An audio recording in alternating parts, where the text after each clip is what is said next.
So, Phil, do you run all your shoe purchases by the missus, or you just go out and get Why are we recording this right now?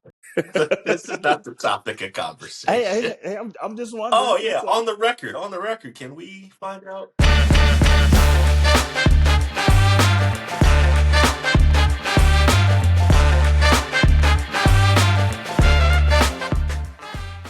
Welcome to 85 Archived, Episode 7.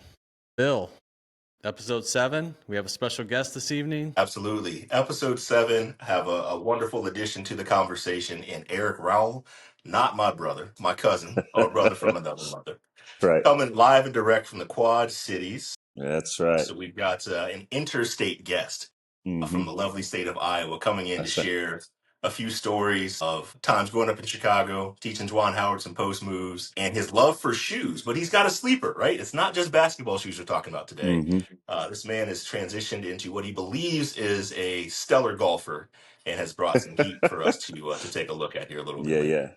yeah, yeah, yeah, Mr. Rao, you want to check in with 85 Archive? Where you're from? And then lastly, what shoe size are you rocking, just so we know where you stand? yeah. So originally from the South Side of Chicago, grew up in the '80s, watching Michael Jordan. It was just electric. Before we started, I mentioned to Andy that I'm pretty sure because I'm a basketball fan and basketball player, I've watched probably 70 to 75% of every game that Michael Jordan played. So I actually went to the 1988 All-Star game where he won the MVP, and that was electric. So yeah, I've had some grand experiences, and I played basketball in college, played basketball in high school in Chicago, and a lot of great players. Since you guys are from Champaign, I lost every game I played against Deion Thomas. I mean, I think I lost to him because he went to Simeon. I lost to him, I think, 9 straight times in high school. His squad was always loaded. They had like 5 D1 players on every single year. And I've been coaching any and every sport you can think of with my kids and collegiately the last, say, 20 years, 20 plus years. So, and now I'm an assistant women's coach at Augustana. Love it, man. Checking in. Yeah, All yeah, yeah. right. The size 4 men's, is that what we're No, size 13. We got okay? some All of right. got some of the big dogs. That's right. That's it. You're at the cusp of where, you can't really run into the outlet and find your shoes. Right, Sometimes right, you right, can, right. sometimes you can't. Yeah. Yeah. I still have to. I can still just walk into any store and be okay. Whereas I'm pretty sure Phil, you gotta like call first. Man. Well, great tie-in. We just did an Illini episode. We talked about the flying Illini, and Andy Oh brought yeah, out some shorts and some gear. He had some yeah, yeah. Illinois shoes. So like Mm-hmm. the landscape of collegiate attire, right? So you're talking Mm-hmm. shoes, all this sort of gear. What was it like in the 80s? You all had a magical run to the Final Four for the D3 championships. Yeah. Did you just get tons of swag? Was it Converse? Was it Champion? Who were you wearing in that magical run? And we will definitely get a photo posted up here of you in So that flat top. so in high school, so I graduated '89. I can't remember what exact year, but that when the dunks actually came out, I actually wore dunks. So for basketball, what kills me because it makes me sound old is that if I go to a store or I talk to any young person and they'll say Jordans or dunks were not made for basketball. I'm like, what are you talking about? They were made originally for basketball. We played in those. So now, of course, now the style of the shoe and the make of the shoe is not conducive because less material and all that. But yeah, we played in those. So early '90s in college, we had wore Nikes. But then my freshman year, we had a coach that wasn't very good, so we got fired, and we wore ponies. If you remember ponies, we wore ponies my freshman year. Cheapest shoe ever made. And Ponies. then after that, we got some Nikes. And at that time, Nike was just all over the place in the sense of different styles of shoes. I remember my favorite were like the Air Flights. Those are retros now as well, but those are my absolute favorite shoes back in late '80s, early '90s. I never had a pair of Jordans until now. So this is the ones that I got now, the first 2 I've ever owned. Wow. Yeah, So you grew up in Chicago, and yeah, I mean, obviously they were sought after, right? So yeah. what was kind of the reasoning behind why Oh, not just owning a pair? yeah, just South Side kid, poor kid, single Yeah. mom. Having to look after her in the sense of, hey, I don't need that. We're all good. I'll take these over here. With the hope that one day, I'd be in position to be able to do what I wanted. And or get somebody to love me enough. So either way is good. But no, it was always a financial thing. Just did not. It wasn't important to me. I mean, I watched everybody else get them, but I had other things to do and had to look after mom. So I made sure that she felt wonderful about whatever she got. Man, and that's something that's the same for all three of us, right? We've talked Yeah, about it over and over. I'm sure you listen to all the other podcasts that we've done. But basically, it's it's really, something like we idolize these things and didn't have them growing up, and now we're finally able to say like, all right, yeah, I'll take that pair of Jordans. I really would have loved when I was growing up. Yeah, Jordan would have been great, but I remember when the Ewings came out. And so even though I wasn't a Knicks fan, I'm a Bulls fan. So I'm going to dislike everybody that's out there besides the Bulls. But the Ewings were nice. And then the Adidas, I think they were Adidas Forums, I believe they were. Those were, Mid-80s. yeah, those were really nice. Love those as well. If I could, I would have rocked the Forums as well. That's Well, great. Andy, I mean, you always have a great way of connecting to the topic at hand. Eric's talking about growing up in Chicago, late 80s. I think you have something from that era that you brought tonight to show and share with us. What did you bring out of the archive? So let me just set this up a little bit. So my daughter runs track and field. So I was at track practice, right? And this other track dad comes up to me, and he wasn't really into sneakers, but he told me a story that his dad found a pair of original Jordans at a garage sale back in the What? 90s. And I'm like, time out, time out. Are they truly the originals? Like going through like all the legit checks in my head, because like this is a story that you like truly dream about, right? Going to a garage sale and finding these things. So he talks to his dad and says, "Hey, can Andy have these shoes for just an episode?" So I have them in my possession today.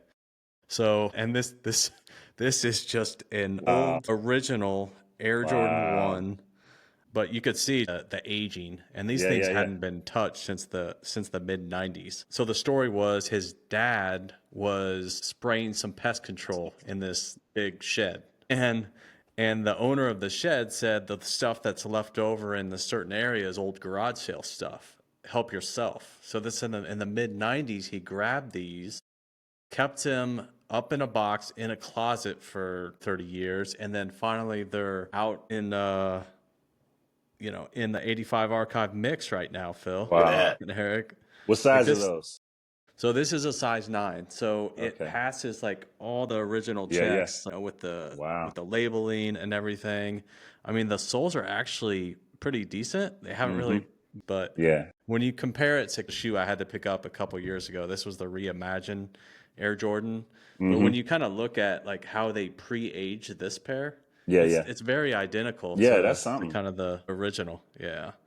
So I was excited to tell this story. I mean, you don't really see this shoe around. I think this pair alone would probably go for $5 to $6 grand. So unfortunately, I'm gonna have to give these back. These aren't mine. I wish I I wish they were in my archive. A legit 85 archived on 85 Archive. This is what the show is kind of all about. This is the stories that we kind of want to promote Mm-hmm. and tell on the Right. show. Right. But being in the right place at the right time with a garage sale find, that's a remarkable story. Yeah. I should have wore it. I got my aunt bought me in the mid '90s. Oh, she bought herself, but now gave it to me. A Scottie Pippen jersey. So, and it still has the Carson Perry Scott tag on it. So it's never been worn. If I'm ever a guest on this show again, I will wear that jersey for you guys. No, actually I won't because it's a little tight. So let's fast forward a little bit, right? So we got the archives. Now we're seeing a lot of reissues, right? And you talked before trying to convince kids that you probably coach right now, like, hey, we were Yeah. wearing dunks, we were doing all this Right. Right. before. What do you pull out of the closet to show them that you still have game, that you still know what's going on with sneakers? And what maybe have you gotten in recent years that you wanted to share with us? So when I rock the Jordans, they're like extremely impressed with So show us a couple of the pairs show us a couple of pairs that you have. yeah. What's your favorite silhouette, I guess? So again, I got these sky blue ones right here, the Carolina blue. What's funny is I was looking for I was looking for some Jordans, but I actually saw there was like some navy blue with like a gray swoosh. So that's what I was looking for. But then when I saw these, I was like, yeah, definitely I want to do the Carolina ones. And what's cool about these is when you think about Carolina, so I also recruit students from all over the country. And I was actually in North Carolina back in the fall. So I went on Chapel Hill's campus, and they got this beautiful museum dedicated to the Tar Heels. So I was able to go into that museum, and of course, shoes like this were all over the place.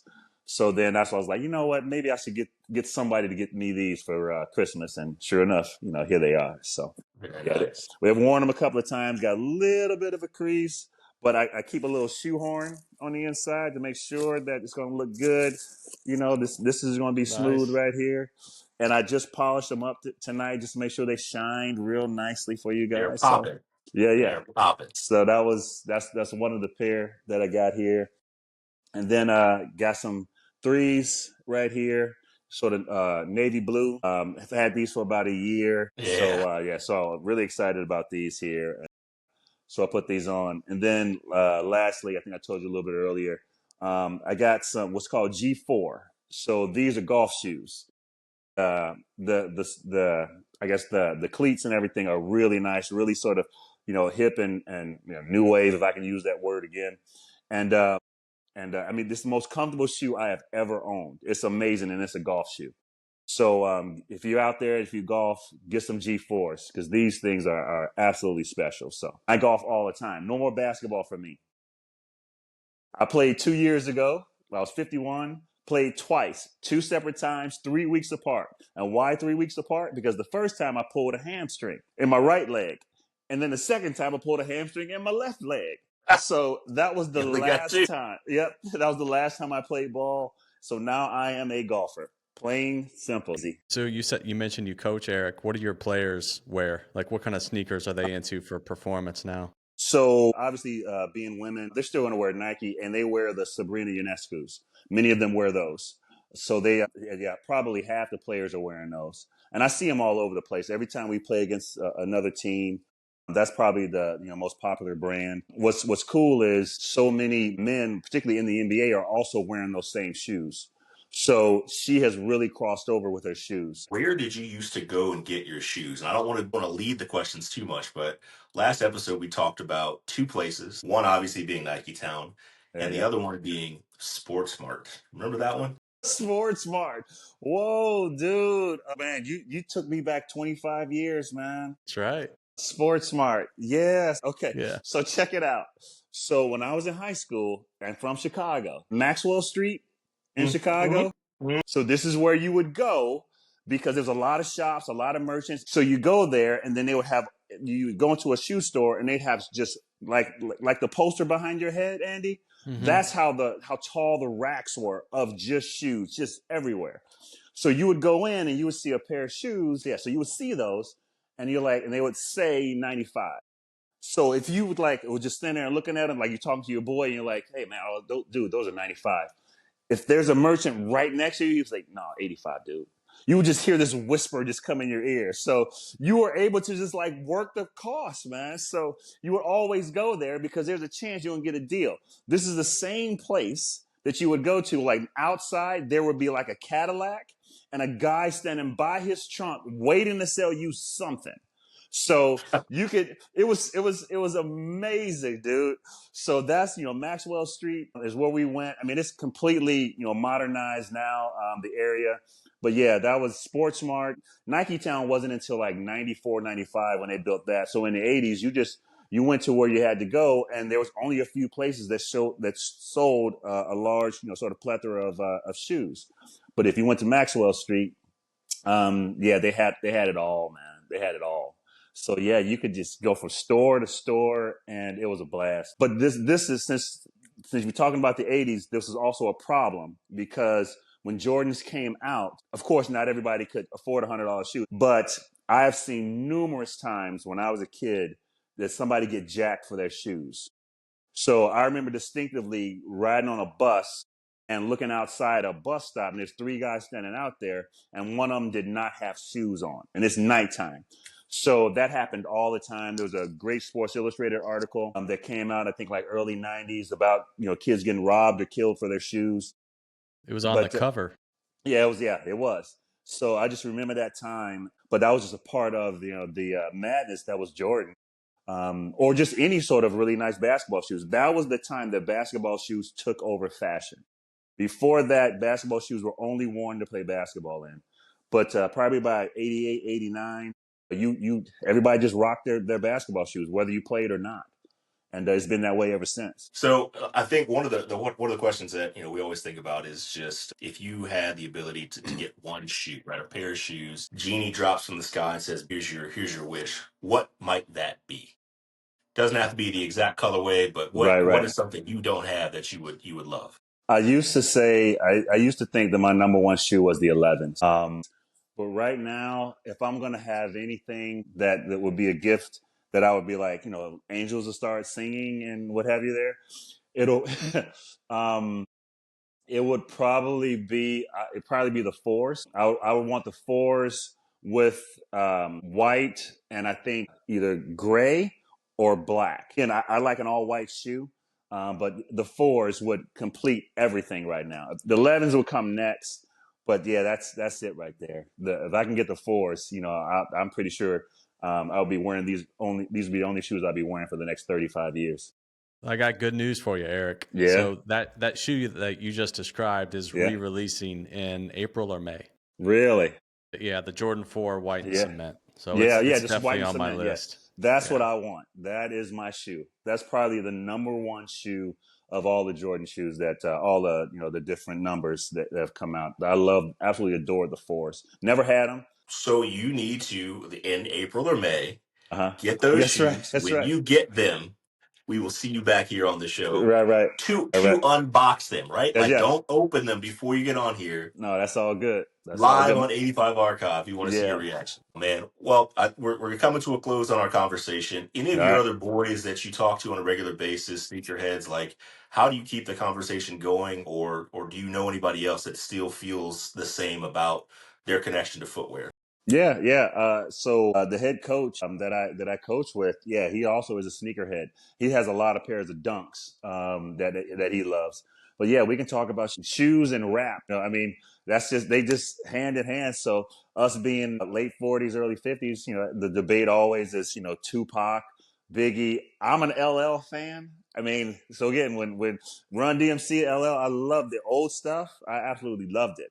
So we can talk about that, and we can talk about shoes. So I got a partner in crime, so to speak, where if it comes up, we can debate things, talk about LeBron versus Mike, and anything else that comes up. What we should be doing is Mike versus Kobe, because they're more comparable than Mike and LeBron. So and I would pick Kobe over LeBron any day of the week too. So Oh my goodness, I was yeah, talking about some shoes, y'all. Everybody's ready to fight yeah, over this discussion.